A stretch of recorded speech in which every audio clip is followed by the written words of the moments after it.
O Santo Padre. Suas viagens em países da língua espanhola foram sempre politicamente incômodas.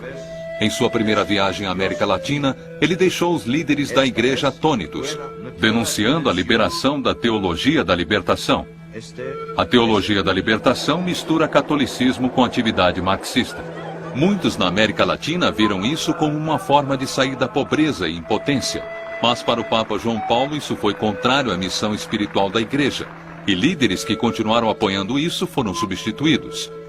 O confronto mais direto entre o Papa e os líderes de esquerda foi em Nicarágua, em 1983.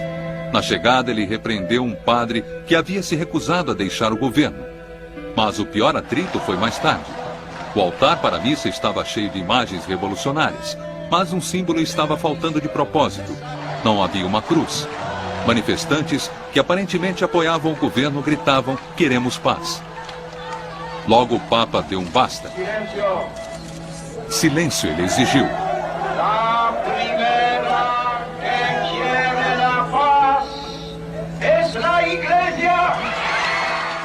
A primeira que quer a paz, ele disse, é a igreja. Ele foi tratado com mais respeito em 1996, quando voltou a Nicarágua, agora com uma administração mais cordial. Durante seu legado, a Igreja Católica enfrentou competições crescentes com o domínio protestante da América Latina. O Papa voltou à Polônia em 1983, quando o país ainda estava sob a lei marcial, ocupada por seu exército. Em uma época que as esperanças do povo da Polônia estavam enfraquecendo, a visita do Papa renovou a fé na causa deles. Acho que o momento que mais me impressionou foi uma multidão de centenas de milhares que ao mesmo tempo faziam o sinal de V. Foi impressionante. Eu sabia que os poloneses nunca desistiriam, que os comunistas nunca venceriam e que era só uma questão de tempo antes da coisa toda desmoronar. Quando João Paulo voltou à Polônia em 1987, o cenário havia mudado drasticamente. Seria necessário outro empurrão do Papa para derrubar o regime, e não havia lugar melhor para isso do que a cidade de Gdansk, o lugar de origem do Solidariedade. Em suas primeiras viagens, o governo se recusou a deixar ele ir lá. Desta vez, de má vontade, eles cederam. Acho que pensavam que podiam controlar. Acho que pensaram, ele não esteve lá, ele quer ir lá, ele tem mesmo que ir lá. Vamos tentar abafar isso. Então, eles basicamente fecharam a cidade. Havia bloqueios nas ruas por todo lugar. Eles tentaram limitar os números. Mas fora, neste campo, qual era o tamanho da multidão? 500 mil? 1 milhão? Quem sabe? Maior que a população da cidade.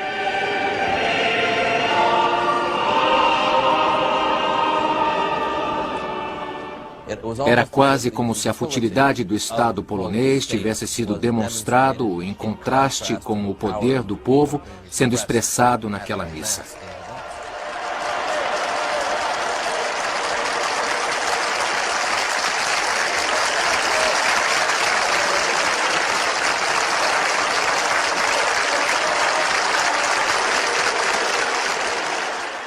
O altar foi construído em forma de uma grande proa de um navio. A referência do estaleiro estava por todo lugar.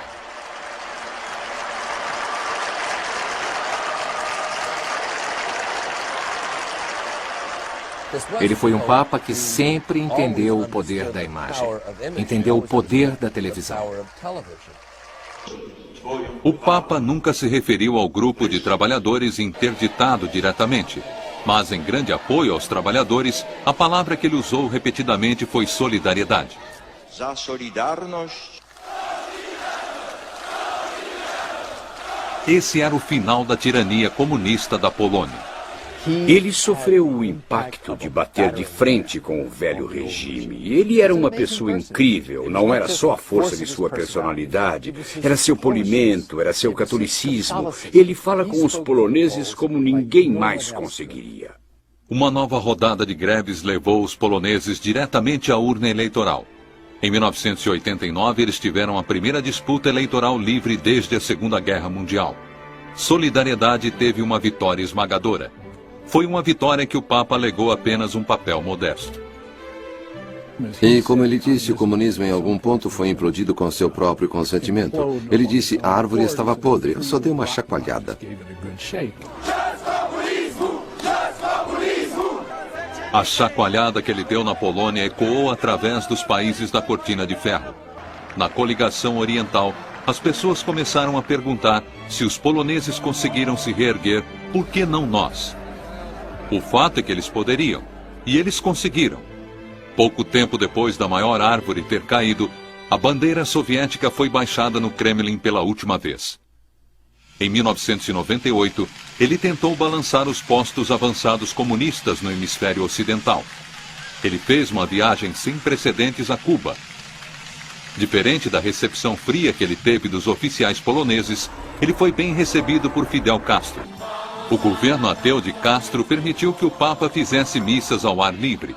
As primeiras missas públicas permitidas por lá em 40 anos. Castro esperou e conseguiu a denúncia do Papa sobre o embargo americano contra Cuba. Mas ele também disse ao líder comunista para melhorar os direitos humanos e afrouxar as rédeas da Igreja Católica do país. Ele queria dar abertura a Cuba da maneira que deu à Polônia. Ele teve sucesso, teve muito sucesso no dia da grande missa. Eu estava na multidão. Havia um cubano mais velho ao meu lado que falava bem inglês. Ele não falou isso na câmera, mas ele riu e disse, acho que ele falava do governo cubano, cometeram o maior erro da vida deles em deixar ele vir aqui. Eu disse, por que está dizendo isso? Ele respondeu, porque o gênio saiu da garrafa e não podem colocá-lo de volta.